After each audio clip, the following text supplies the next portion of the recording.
They call him the Immortal, not because he can't die, but because he simply refuses to. Meet Aatami Korpi, a retired Finnish commando who just wanted to be left alone with his gold. But when a squad of Nazis stole his life's work, they didn't realize they just triggered a one-man war. Think John Wick, but in the brutal winter of 1944. No fancy suits, no pistols with endless magazines. Just a pickaxe, a knife, and a level of sheer willpower that will give you nightmares. He's not a hero. He's a force of nature. And today, we're breaking down the most insane survival story ever put on film. Sisu, don't blink, because in this land, gold is heavy, but revenge is much heavier. Let's dive in. The film opens in near silence. It is 1944. Nazi Germany is retreating from Finland, carrying out a scorched earth policy. Villages are burned. Roads are destroyed. Anything that could offer shelter or hope is erased. The land is left hollow, stripped of life and meaning. In the middle of this wasteland, Aatami Korpi is digging for gold. At first glance, the image feels strange. An old man alone in a dead land, searching for something that looks like greed. But look closer. At his age, for a man who has already lost his family to WWII, time equals 0.3 seconds, / greater than gold, no longer represents luxury or ambition. Look into his eyes. This is not desire. This is survival. The gold is not a reward. It is a ticket out. A chance to exchange vigilance for peace. A way to bury a past soaked in blood and disappear into a quiet life where no one knows his name. Aatami is not searching for wealth. He is searching for release. The silence surrounding him is not peaceful. It is heavy. Every sound feels like a warning. Every movement suggests that the war is not finished with him yet. And war, as this film reminds us, never forgives those who try to walk away. On his journey back towards civilization, Aatami crosses paths with a Nazi SS unit, led by an officer named Bruno. They move through the land with cruelty and boredom, treating destruction as routine.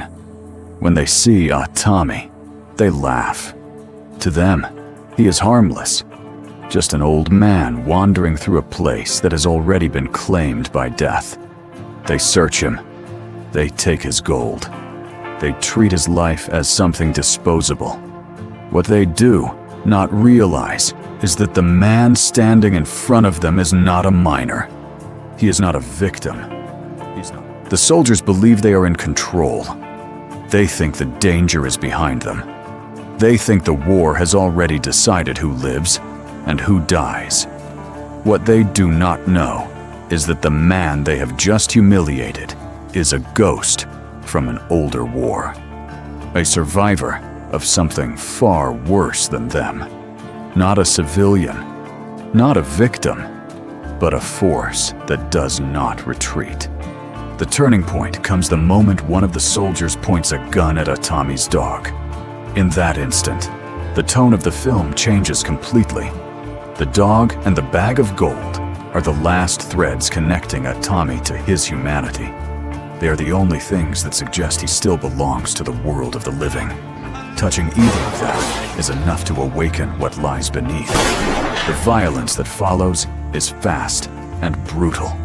There is no choreography, no elegance, no cinematic beauty.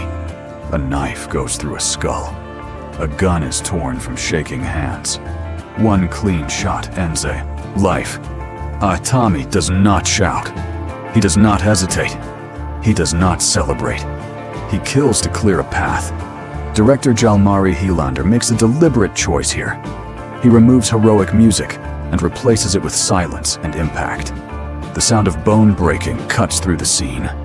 The violence feels heavy, uncomfortable, and real. This is not a revenge film. This is not about anger or justice.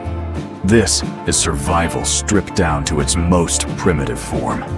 Aatami fights like a wounded animal that has been pushed too far. Time equals 0.5 seconds / Every movement is efficient. Every decision is final. He does not waste energy. He does not waste emotion.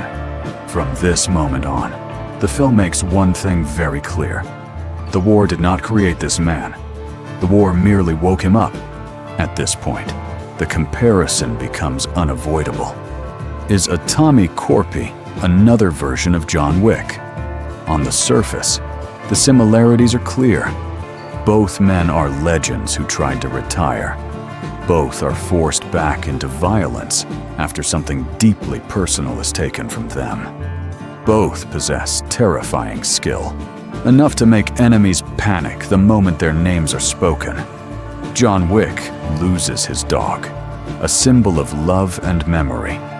Aatami loses his gold, a symbol of escape and peace. But these similarities are only the surface layer. The real difference lies in style. John Wick is an artist of death. He wears tailored suits. He uses precision firearms. He operates within a hidden system designed to support and protect him. His violence is controlled, almost elegant. Every movement feels rehearsed, refined, and deliberate. Aatami Korpi is the opposite. He is completely alone. His weapons are mines, knives, rocks, and eventually the bodies of his enemies themselves. He is dirty, bleeding. Time equals 0.3 seconds / greater than, and exhausted. There is nothing elegant about how he fights. It is raw, heavy, and unforgiving. If John Wick is a razor-sharp katana, Aatami is a massive stone that crushes everything in its path. The second difference is motivation. John Wick fights from grief and rage. He hunts his enemies to release pain. His journey is fueled by emotion. Aatami does not hunt. He moves forward. His nickname is Koshai, the Immortal. He does not seek revenge. He does not enjoy killing. He simply wants to pass through the land in front of him and reach the end of his journey. Anyone who stands in his way ceases to exist. That is what makes him terrifying. There is no hatred in his eyes, no pleasure in his actions, only the removal of obstacles. John Wick's violence is expressive. Aatami's violence is silent. As the soldiers slowly realize they are facing Koshai, fear spreads among them. Stories emerge of a man who cannot be killed, a ghost who refuses to disappear. The essence of Sisu reaches its peak in the self-surgery scene. With no anesthetic and no hesitation, Aatami cuts into his own flesh. He pulls out the shrapnel.